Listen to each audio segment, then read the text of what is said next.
আসসালামু আলাইকুম viewers, N24 budget প্রযুক্তি বিষয়ক অনুষ্ঠান রিভিউ উইথ শিববীরের নতুন আরও একটি পর্বে আপনাদেরকে স্বাগত জানাচ্ছি। আমি মুজাহিদুল ইসলাম শিববীর। গুটি ইউরিয়া প্রয়োগ যন্ত্র। নাইট্রোজেন উদ্ভিদের জন্য অত্যাবশ্যকীয় উপাদানগুলোর মধ্যে অন্যতম। ধান খেতে 6 থেকে 7 সেন্টিমিটার কাদামাটির নিচে গুটি ইউরিয়া প্রয়োগ করে সার অপচয় নিয়ন্ত্রণ করে সারের কার্যকারিতা বৃদ্ধি করা যায়। যন্ত্রটি দেশীয় কাঁচামাল দ্বারা স্থানীয় ওয়ার্কশপেই তৈরি করা যায়। এসএস বার দ্বারা তৈরিকৃত ফ্রেমে মিটারিং ডিভাইস বসানো থাকে। মিটারিং ডিভাইসের পাত্র এবং ডিশ প্লাস্টিক দ্বারা তৈরি। যন্ত্রের দুপাশে দুটি এমএস শীট দ্বারা তৈরি নৌকা আকৃতির স্কিড থাকে, যা কাদার উপরে যন্ত্রকে ভাসিয়ে রাখে। যন্ত্রটি 2 থেকে 5 সেন্টিমিটার দাঁড়ানো পানিতে ভালো চলে। যন্ত্রটি সম্মুখ গতিতে 80 সেন্টিমিটার প্রশস্ত জমিতে সার প্রয়োগ করে এবং এই যন্ত্রটির ওজন প্রায় 9 কেজি। যন্ত্রটি প্রতি ঘন্টায় 0.10 হেক্টর জমিতে সার প্রয়োগ করতে পারে।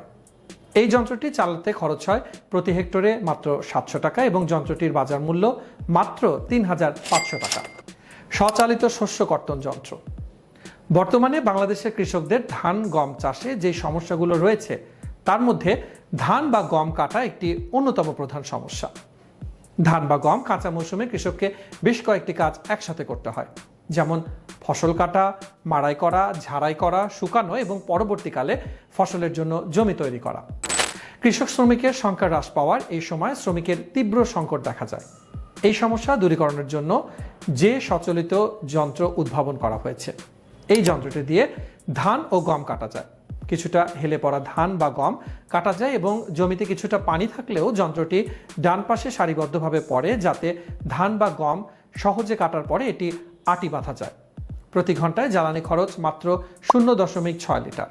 প্রতি হেক্টর জমিতে গম কাটতে প্রায় 1200 টাকা খরচ হয় এবং এটি সহজে স্থানান্তর করা যায়। যন্ত্রটি প্রতি ঘন্টা 0.14 থেকে 0.20 হেক্টর ধান এবং 0.18 থেকে 0.24 হেক্টর জমিতে গম চাষ করতে পারে। এই যন্ত্রের বাজার মূল্য 1,60,000 টাকা। এই সকল যন্ত্র ছাড়াও ফসল উৎপাদনের পর থেকে ফসল মাড়াই এবং ফসলকে রক্ষণাবেক্ষণ এবং প্রক্রিয়াজাতকরণের জন্য বেশ কিছু আধুনিক যন্ত্রপাতি রয়েছে। অনেক সময় কৃষক সফলভাবে অধিক পরিমাণে উন্নত মানের ফসল উৎপাদনের পরও সেই সকল ফসলগুলো মাড়াই এবং রক্ষণাবেক্ষণের জন্য আধুনিক যন্ত্রপাতি ব্যবহার না করার ফলে কৃষকরা কিন্তু অধিক পরিমাণে ক্ষতির সম্মুখীন হয়ে থাকে। আর সেটিরই একমাত্র সমাধান হচ্ছে এই প্রযুক্তি নির্ভর উন্নত প্রযুক্তির কৃষি সরঞ্জামাদির ব্যবহার। দর্শক, এই ছিল আজকের পর্বে। কেমন লেগেছে কমেন্ট করে জানাবেন, সেই সাথে শেয়ার করতে ভুলবেন না। আর নিয়মিতভাবে চোখ রাখুন N24 বাজে।